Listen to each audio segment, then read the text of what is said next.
pray and constantly ask God to cleanse your spirit each and every time you walk in there. Pray over your clients. Pray over your business. Pray over everything. Yes. Pray over, because sometimes your spirit is not right. You That's walk true. in the building, I'm not gonna lie, sometimes I just be like, I'm not with this today. I just don't want to do lashes, girl. Right. And it you have to happens. pray over your spirit. And sometimes one client will come in and lift you up, and the next client will come in and they'll have you at the lowest of low. And you have to remember people are going through stuff too. Like, I remember that lady that had cancer. They came in and she literally had little to nothing lashes, and the Sirius was like, I'm not about to charge her that. However, the owners was mad that we didn't charge her, remember? Because she had like 4 or 5 lashes. And that's a ministry, because the lady left and she was crying. She was so grateful that she even had, 4 or 5 lashes on it.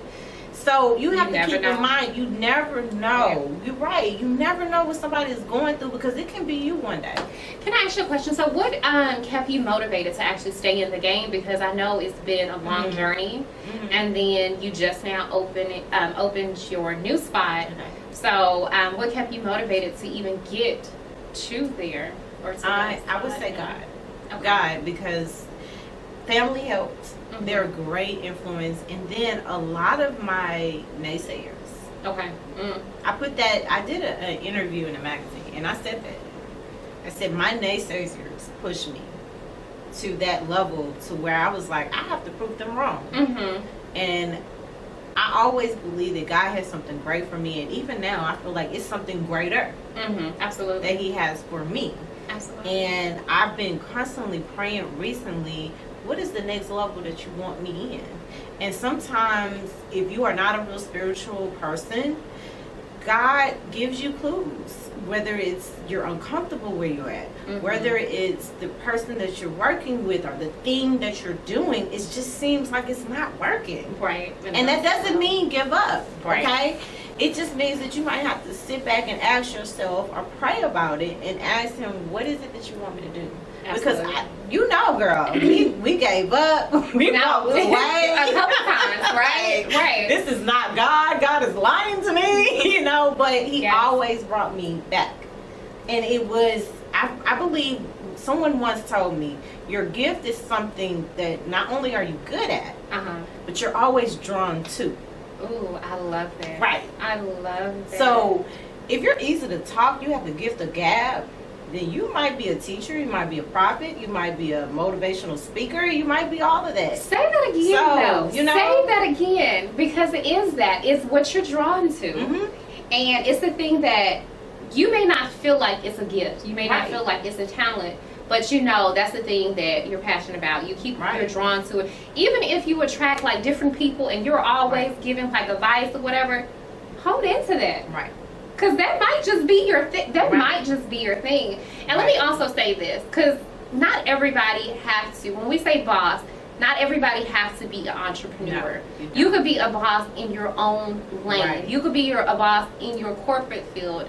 So I don't know why everybody's so caught up on, oh, I got to create a side hustle, or I got to be an entrepreneur. You don't have to do any of those things. Blaze in what God has given you at that moment. So if it is a corporate job or whatever professional field you're in, then become a boss of that. If you're the person who just speaking to other people, be a boss of that, because that might just be your gift. It might just be your talent. Stop looking at what everybody else is doing and thinking that that's where you're supposed to be. No, because don't belittle yourself. Don't belittle where you at. Because where you're at is where you're supposed to be, and then what's for you is going to be for you. So don't ever compare yourself. Stop comparing yourself. I feel like because of social media era, everybody wants what everybody else has, but you can't have what's not ordained for you. You can't. So speaking of the social media, so the other thing that I want to say about social media, and you hinted on it, don't be influenced by the social media. Yes. Because we didn't have social media like it was before, and here we are.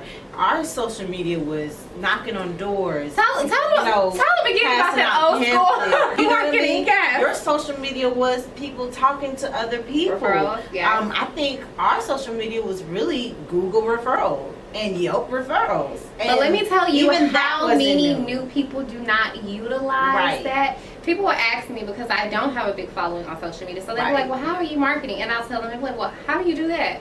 Right. I'm like, you have no idea what type of world you're living in and what Yeah. you're missing out on. Right. Because I'm like, this is stuff that's been here before Right. social media, and y'all don't understand. These corporate business, Right. they're not on social media like No, they're they're checking not. their followers and stuff like that. Where do you think they're advertising? Mm-hmm. They're doing either direct Yep. or they're on like these multi-million billion view sites, especially search Right. engines like your Google, Right. your Yahoo, all the old Right. school stuff. They're there. Right. That's where you're seeing their advertisements, Right. or you're seeing it on TV or radio, whatever. Y'all better stop missing y'all money. Don't. Even if you feel like it's too old school or it's beneath you, sometimes that works for you. Because I was working with a lady, magazines work for her. Mhm. And we're in an era where people don't read magazines But it anymore. depends on your But clientele. it works for her. And I'm like, I'm like trying to figure, okay, let me get a magazine. But let me you have say to that. figure what works in your demographic, what works in your Yes. area. Yes, So, say that yeah. because it really depends on your target. Right. If you have no idea what your target is, Right. then guess what? You're not going to know how to market Right. to your target audience because you Right. have no idea. If you have an older clientele, these people is not about to be on social media. Let me They're tell y'all, not. I was No, they're surprised, not. and it's funny because I had a few ladies who took my training classes. So I was like, oh, are y'all on social media? Mhm. And none of these ladies had social media accounts. Mhm. And I was like so shocked. I was like, what? Well, how did you find it? It's like, oh, I seen your stuff on Google. I was like, Right. oh, so everybody's not on? No. But then I don't even know why I had a come to Jesus meeting because I knew back in the Gap there was no advertisement on social media. So I don't even know why I was surprised. But I guess I figured, I was like, well, everybody on social media now. Right? That's At a least- big misperception. Girl, it really is. So what would you tell your 20-year-old self? Something that you know now that you didn't know when you were 20 years old. I would tell 20-year-old Amity, never give up and know that it's a purpose and a reason that God has you where you are at this moment. At 20, I was trying, I think I had just moved back to Houston. Okay. And at this point, I was doing makeup and I was trying to find a gig. Okay. And I felt unaccomplished and I even felt like, why did I move back? Okay.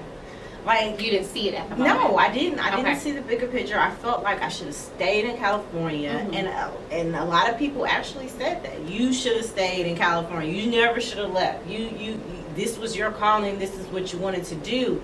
But when I look at it, there was a reason for every single thing. Absolutely. You never know what God or why God puts you where you're at, and sometimes we look at it as I was listening to the radio station last night, and he said there's a difference between a test and trials and tribulations or situations or temptation. That's what he Okay. said. That makes sense. Sometimes your test is not your temptation. So your temptation might be to get the money, to get the fast car, to make a name for yourself because it looks good. But your test is that what God really wants you to be? Wow. I never looked at it like You know what I that. mean? And Okay. that spoke to me when I was listening last night because my new prayer has been, where do you want me to be now? You I know, love it. how do you want this business to blossom? Where do you want this business to be? And I kept telling my 20-year-old self at that time, okay, you're not this, you're not that. I kept beating myself up. But so now I would go back and tell Amity at 20, you're doing it. Continue Wow. to do it. Probably not make those mistakes that you made. Gotcha. Don't date that guy, but know that you're doing a great job. Wow. That reminds me of stopping and smelling the flowers. Right. Because I think we get too caught up in our day to day that we forget where we're Right. at. Right. And we don't, we don't see what we have as a blessing. don't. So You you don't. just keep on going with the hustle and Right. bustle of your day to day and stuff like Right. that. And then what if it's taken away? You know Right. what I'm saying? And I'm glad you said that. So the biggest thing that someone told me, don't use your blessings as a checkoff. Wow. Because oftentimes we're trained, do this by this age, do this by that age, do this by this age, do that by this. The list. Yes. God Okay. does not do his plans according to your plans and time. Yes. So understand, don't check off God's blessing, because once you start checking it off, you're telling him, okay, I've accomplished this. Mhm. Now I'm going to accomplish that. And basically you're demeaning his blessings. Wow. You have to, like you say, live in the moment, thank and praise God, because it could be easily taken away from you as Absolutely. quickly as it was given. Absolutely.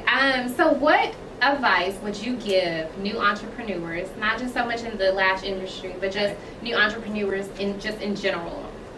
My biggest advice to you guys would be encourage. Find out if this is really what you want. 2, is it a popcorn effect? Okay. When I say popcorn, meaning, is this business going to last? And if it is going to last, what is your 5 to 7 year plan? Love it. Not just and I actually, God has been placing people in my life that I can help them with now. And I've been telling Sirius off camera that for some reason they look at me having a studio and they're like, "Oh, you're accomplished," and I'm like, "I'm really That's not accomplished." It's Like, just a start. but they Yeah. come to me and they ask for me advice, and the biggest thing I say is, get your goals together. What do you want to accomplish? How long do you see yourself in this industry? Is this something temporarily? Absolutely. Is this something that can be only on website? Is this something that can be physical? So get in tune with yourself. And are you passionate? Do not start a business that you're not passionate. Can you repeat that?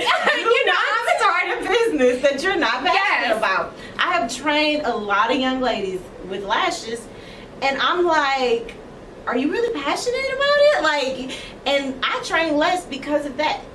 Oh, wow. Wow. Yeah, I do. Okay. Like, a lot of women, they're just trying to get the fast money, and a lot of my friends and family like, you need to trade more. And I'm like, okay, I do, but I don't want to train you. It's because you're passionate. If you're not passionate about it, because that's something that you take personal, because it is something that you're passionate about. And you spend a lot of money on this. Do you really want to get in a business that you're not passionate about? Do you really want to do that? Do you want to spend your time and your effort? And I don't mind spending it on you guys, but I would rather you really take time to figure out, are you passionate about it? Right, absolutely, absolutely. Right. Can you tell everyone where they can find you and tell them where you're located? I am in Pearland, Texas. I have a studio called Lash Diva Studio, and it is LashDivaZ as in zebra.com. Again, LashDivaStudio.com. Oh, I'm sorry, LashDivas.com. And let me just say one thing before I get off the camera. Sure. You're the reason why we even have Lash Diva Studio. I wouldn't say I'm the reason, but you know what? You are the reason, and God places people at the right time in your life. She had started Butterfly Lash, and I had more lashes, I think, right? No, Angel Angel Face lashes. Yes. And she got together. She's like, "Girl, we got to do this. We can't keep living like this. We got to do this." And I think you were working at Wells, right? You were working at a bank or something. At that time, no, I had the small studio off of Deary Ashford. You remember that one? Well, regardless of what, she kept telling me, and I kept calling her like, "Girl, this is not working. I don't know what I'm doing wrong." And she was like, "Let's do this, Amity. Stop what you're doing. Let's get our business together." You remember that? Yeah. Last Diva Studio was because of her.